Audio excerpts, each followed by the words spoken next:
haven't been able to update my notes for a while. So much has happened.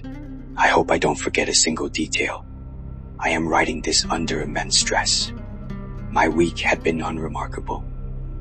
The usual routine: home, transport, early shower, machine maintenance, home again. Nothing out of the ordinary. The night was clear, but the streets were teeming with patrollers. They stopped me twice, scanning my badge. "You are allowed to proceed. Take care," one said. The other didn't bother to respond. Perhaps they were searching for someone. These pathways were reserved for registered employees. Anyone without a badge would be in serious danger. At the community fence, a small figure appeared at the entrance. A child I had never seen outside the gates before. Something felt wrong immediately. "Give me some water, please, kind sir." She said she wore a raggedy uniform, thin and dirty and exhausted.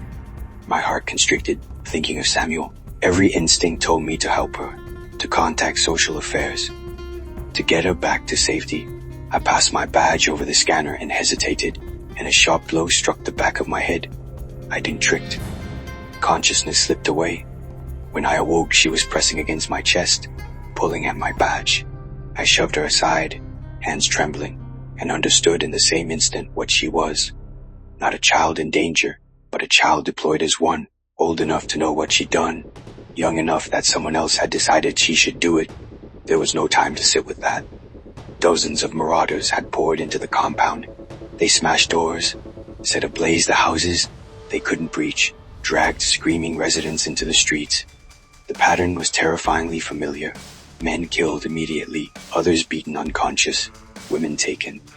Then they vanished before the drones arrived. I ran to my house, forced the door, grabbed what I could: uniforms, boots, gloves, technical manuals, this manuscript. I stuffed everything into a bag and fled. The elderly were defenseless, beaten where they fell. Then the alarms blared.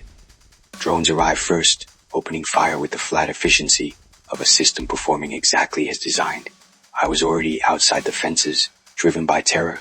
Patrollers followed, their weapons adding to the chaos. When the gunfire ceased, I returned to assess the damage. Most residents were gone. A few remained grievously wounded. I had blood on my temple, minor, but my arm throbbed with a deep, specific pain. "Broken. Send me to the hospital," I said.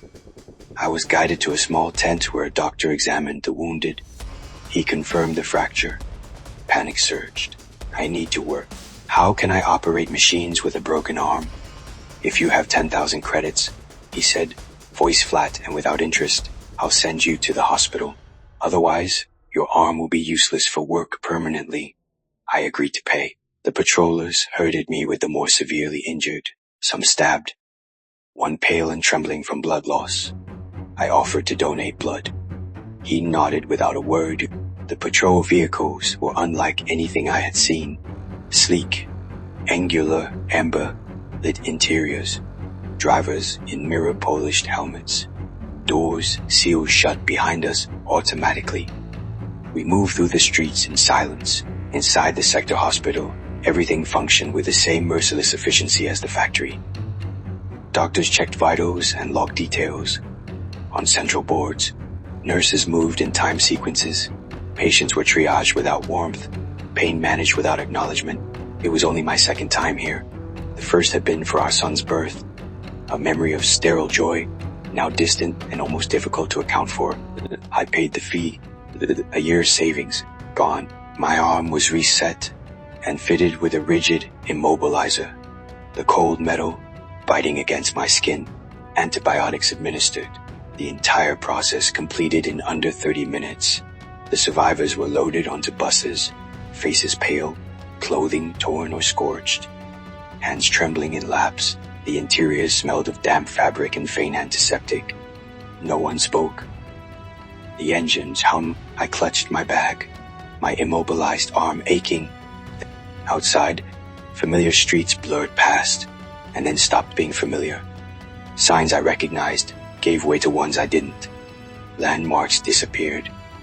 The skyline of my community never appeared, replaced by concrete walls, industrial corridors, the occasional cold, glint of drone patrols. The road stretched on, twisting through sectors I had never seen. The shadows outside grew longer. We were being taken somewhere we hadn't chosen, and nothing about it would be like home.